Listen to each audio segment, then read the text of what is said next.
미스테리 트라이앵글, 버뮤다 제도, 마이애미, 푸에르토리코, 이 세 곳을 잇는 삼각형의 해역. 비행기와 배의 사고가 많아 마의 바다라고 불리며 사람들에게는 버뮤다 삼각지대로 알려져 있습니다.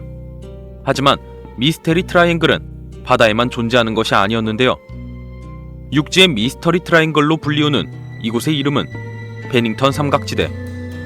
미국 동북부에 위치한 버몬트주 베닝턴의 글래스텐베리산을 중심으로 우드퍼드, 샤프트베리, 서머시 지역을 포함한 삼각지대로 과학적으로는 설명할 수 없는 미스터리한 실종 사건들이 발생하며 육지의 미스터리 트라이앵글로 불리고 있습니다.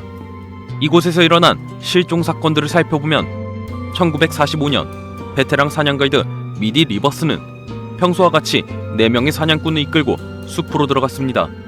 하지만 사냥을 마치고 돌아가고 있던 사람들은 어느 순간 리버스가 사라졌다는 것을 깨닫고 마을 주민과 민군까지 동원되어 그 일대를 샅샅이 수색했지만 그의 흔적은 어디에서도 발견되지 않았습니다.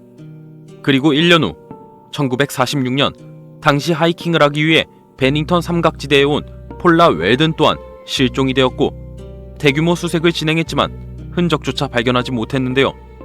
당시 빨간색 옷을 입은 그녀를 봤다는 목격자는 많았지만 그녀의 마지막 모습을 본 사람은 존재하지 않았습니다. 시간이 흘러 3년 뒤 1949년 베닝턴 삼각지대에서 또다시 실종 사건이 발생하기 시작했는데요. 이번 사건은 과학적으로도 도저히 설명할 수 없는 미스터리한 실종 사건이었습니다.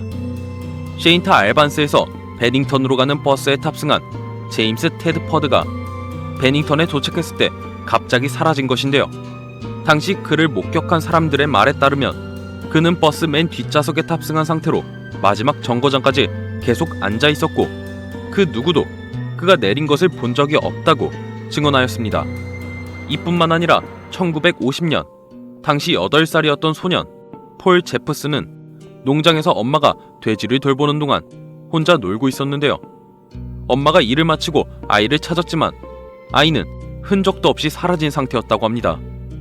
당시 아이가 입고 있던 옷은 빨간색으로 사람들 눈에 잘 띄는 옷이라 경찰들은 금방 찾을 수 있을 거라 말하였지만 아이를 목격한 사람은 단 한 명도 없었으며 대규모 수색이 진행되었지만 제프슨의 흔적은 찾을 수가 없었습니다. 그리고 그해 50대 여성 프리다 랭거 역시 서머시 저수지 근처에서 캠핑을 하고 있었는데요. 그녀 또한 위험 요소가 전혀 없는 대낮에 갑자기 사라졌고 그녀를 찾기 위해 광범위한 수색을 진행했지만 끝내 그녀를 발견하지 못했다고 합니다. 하지만 7개월 뒤 서머시 저수지 근처에서 그녀의 시신이 발견되었는데요. 이상한 점은 그녀를 발견한 위치가 수색 당시 계속해서 그녀를 찾았던 곳이며 그녀의 사망 원인조차 알 수 없었다고 합니다. 1945년부터 1950년까지 베닝턴 삼각지대에서 발생한 미스터리한 5건의 실종 사건. 실종 약 7개월 뒤 사망 원인을 알 수 없는 상태로 발견된 프리다 랭거를 제외한 그 누구의 흔적도 아직까지 발견되지 않았으며 육지의 미스터리 트라이앵글로 불리우는 베닝턴 삼각지대의 미스터리로 남아있습니다. 지금까지 신비한 밤이었습니다.